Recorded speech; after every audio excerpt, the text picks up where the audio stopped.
This single chip of paint cost Qatar Airways $20 billion. What started as a cosmetic defect spiraled into the most violent corporate war in aviation history. Qatar thought they could bully a manufacturer into a payout. Instead, Airbus hit the nuclear button, cancelling an entire future fleet and humiliating the CEO who started it all. Here is how a battle of ego backfired. To understand the sheer scale of this betrayal, you first have to understand the depth of the marriage between these two giants.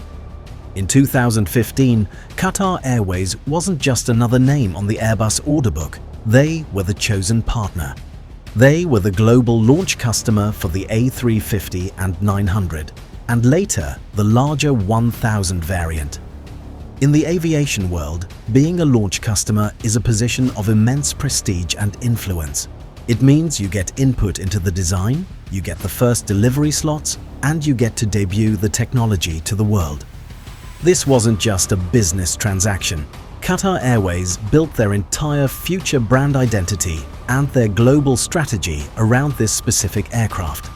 They marketed it as the jewel of their fleet. They boasted about the composite fuselage, the lower cabin altitude, the higher humidity, and the silence of the cabin. This plane was the primary tool that helped them win the Skytrax Airline of the Year award again and again. Qatar Airways eventually operated the second largest fleet of A350s in the world, deploying them on their most prestigious routes to London, New York, and Sydney. They were the backbone of the airline's long-haul strategy, designed to connect the world through their Doha hub. On paper, the relationship between the European manufacturer and the Gulf carrier appeared unshakable. But beneath the glossy press releases and the VIP photo ops, a microscopic problem was beginning to spread, unseen by the passengers.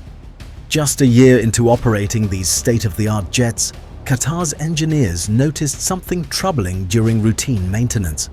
The pristine, glossy white paint that symbolized their premium brand was cracking, bubbling, and peeling off in large chunks. To the naked eye, it looked like the plane had a skin disease. Here is the science behind the problem and why it became so controversial. For decades, airplanes were made of aluminum. Aluminum is simple. It conducts electricity and it expands and contracts predictably with heat. But the A350 is a revolution. It's made of carbon fiber reinforced polymer. It's lighter, stronger, and significantly more fuel efficient than its metal predecessors. But carbon fiber has a quirk. It has high thermal stability, meaning it doesn't expand in the heat like aluminum does. However, the paint sitting on top of it does expand. When a plane flies from the freezing temperatures of the upper atmosphere, where it is minus 60 degrees, to the scorching 40-degree heat of the Doha desert tarmac, that extreme thermal cycle creates immense physical stress. The paint wants to stretch and move. The carbon fiber underneath stays rigid. The result? The bond breaks and the paint cracks. Normally, chipped paint is just an ugly aesthetic issue, but this was different. Beneath the paint on a carbon fiber plane sits a critical layer called expanded copper foil. Since carbon fiber serves as an insulator and doesn't conduct electricity well, this copper mesh acts as a lightning rod. When a bolt of lightning strikes a plane, which happens about once a year for every commercial jet, that energy needs a path to exit safely. The copper mesh guides that electricity over the fuselage and off the wings, preventing structural damage. Qatar claimed that the peeling paint wasn't just cosmetic, it was exposing this copper mesh to the elements, causing it to corrode and disintegrate.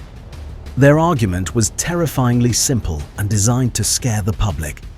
If the lightning protection system is degraded, this plane is no longer safe. It is a flying death trap. Now, here is where the plot thickens. Qatar wasn't the only airline seeing this. Finnair, Cathay Pacific, and Lufthansa all reported similar cosmetic issues on their A350s. The laws of physics apply to everyone, not just Qatar. But those airlines worked quietly with Airbus to patch the paint, modify the maintenance schedule, and move on. They treated it as a maintenance nuisance, not a crisis. But Qatar Airways is run differently. Under former CEO Akbar al-Baker, the airline was famous for an uncompromising, almost draconian pursuit of perfection. Al-Baker was a polarizing figure in the industry, known for his volatile temper and his obsession with detail. He was known for rejecting the delivery of brand new jets if the carpet weave was slightly off-center or if a seat handle had a scratch. He didn't want a repair, he wanted a statement, and more importantly, he wanted leverage. In August 2021, the dispute went nuclear. Working in lockstep with their local regulator, the Qatar Civil Aviation Authority, Qatar Airways grounded 13 of their A350s. They publicly declared the aircraft unairworthy. This was a massive escalation. By grounding the fleet, they weren't just complaining, they were actively damaging the global reputation of Airbus's flagship product. They were telling the flying public that the A350 was unsafe. Airbus was furious. They accused Qatar Airways of a cynical conspiracy. Remember, the timeline here is critical. This was 2021. The pandemic was still raging. Global air travel was dead. Airlines were desperate to stop flying empty planes to save cash. Airbus openly suggested that Qatar was using the safety excuse to ground planes they didn't need to fly anyway, all while trying to squeeze hundreds of millions in compensation from the manufacturer to pad their balance sheet. Qatar Airways took the fight to the High Court in London. They sued Airbus for a staggering $618 million, plus an additional $4 million. For every single day the planes remained grounded. They were betting that Airbus, a conservative European company that values discretion, would panic, apologize, and pay up to avoid the bad PR of a public trial. They miscalculated. Badly. Instead of folding, Airbus counter-attacked with a ferocity that shocked the entire industry. First, they filed a countersuit. But then, they deployed what aviation experts call the nuclear option. On January 21, 2022, Airbus unilaterally cancelled a separate contract for 50 A321neo jets. This was a bloodbath. The A321neo is the most in-demand plane on Earth. It is a money-printing machine for airlines because it has the range to fly across the Atlantic but the operating costs of a small jet. The waiting list to get one is years long. Airbus invoked a cross-default clause. It's a legal kill switch buried deep in the fine print.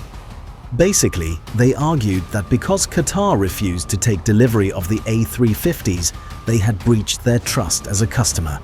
This breach allowed Airbus to void all other contracts. In one stroke, Qatar Airways didn't just lose their current fleet, they lost their future growth strategy.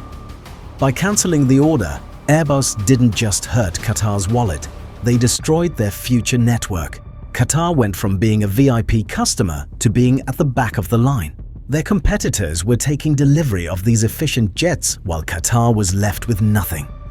The timing could not have been worse. The 2022 FIFA World Cup in Doha was looming.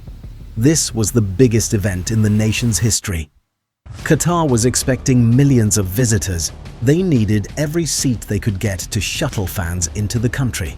But because of their ego battle, their best long-haul jets were sitting on the tarmac collecting dust, and their order for new short-haul jets had just been shredded by Airbus. Desperate for capacity, Qatar had to scramble. They were forced to unretire their aging fleet of A330s. Now, you can't just turn the key on a parked airplane and take off. Resurrecting a stored jet costs millions of dollars. It involves inspecting miles of wiring for degradation, replacing thousands of seals, flushing hydraulic fluids, and conducting extensive test flights. It was an operational money pit. But the ultimate humiliation came with the A380. Years prior, CEO Akbar al-Baker had publicly trashed the A380. He called the purchase his biggest mistake due to its fuel inefficiency and vowed to ground them forever. But with the A350s grounded by his own legal strategy, he had no choice. He had to eat his words and spend millions bringing the super jumbos back into service. He had to hire back pilots he had fired, retrain crews, and overhaul the engines. It was a logistical nightmare. The irony didn't stop there. Desperate for single-aisle planes to replace the cancelled A321s, Qatar ran to rival Boeing. They signed a deal for the 737 MAX. Think about that for a second. Qatar grounded the A350, a plane with 0 fatal crashes over some peeling paint.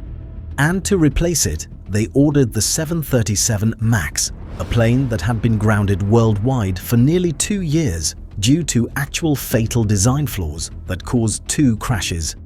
It was a chaotic, reactionary strategy driven by panic, not logic.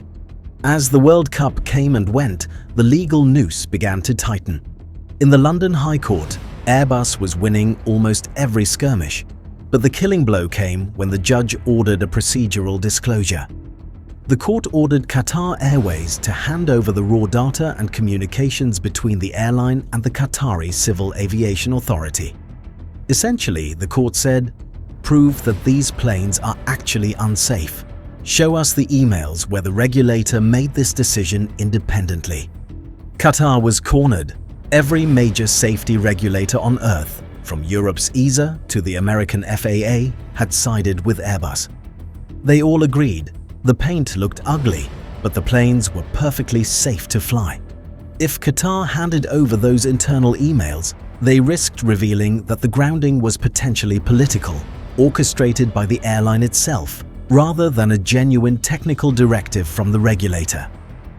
On February 1st, 2023, just days before the deadline to produce the evidence, Qatar Airways blinked. They announced a friendly settlement with Airbus. The war was over. The terms were confidential, but the outcome was clear to anyone paying attention. Qatar Airways got their orders reinstated, but they paid a heavy price. They lost their place in line. Instead of receiving their crucial new jets in 2023 as originally planned, deliveries were pushed back to 2026. In the aviation world, a 3-year delay is an eternity. It means lost market share, flying older, inefficient planes for longer, burning more fuel, and billions in lost potential revenue. The fallout reached the very top. Shortly after the dust settled, Akbar al-Baker, the man who built Qatar Airways into a global powerhouse but also led them into this disastrous conflict, resigned unexpectedly after 27 years at the helm. The new leadership immediately signaled a massive cultural shift, issuing statements about a new era of trust, partnership, and cooperation. It was a tacit admission that the old way of doing business, threats, lawsuits, and public shaming, had failed. Today, the A350s are being repaired and are returning to the skies. The paint is fixed, but the scars of this battle will last for a decade. Qatar Airways tried to weaponize a minor defect to bully a manufacturer, and they learned a brutal lesson. When you declare war on a monopoly, on the only company that can build the machines you need to survive, you have already lost. If you think that was a catastrophic business failure, you need to see how Boeing dismantled their own reputation from the inside out. Click the video on your screen right now to see the other side of the aviation crisis. Thanks for watching.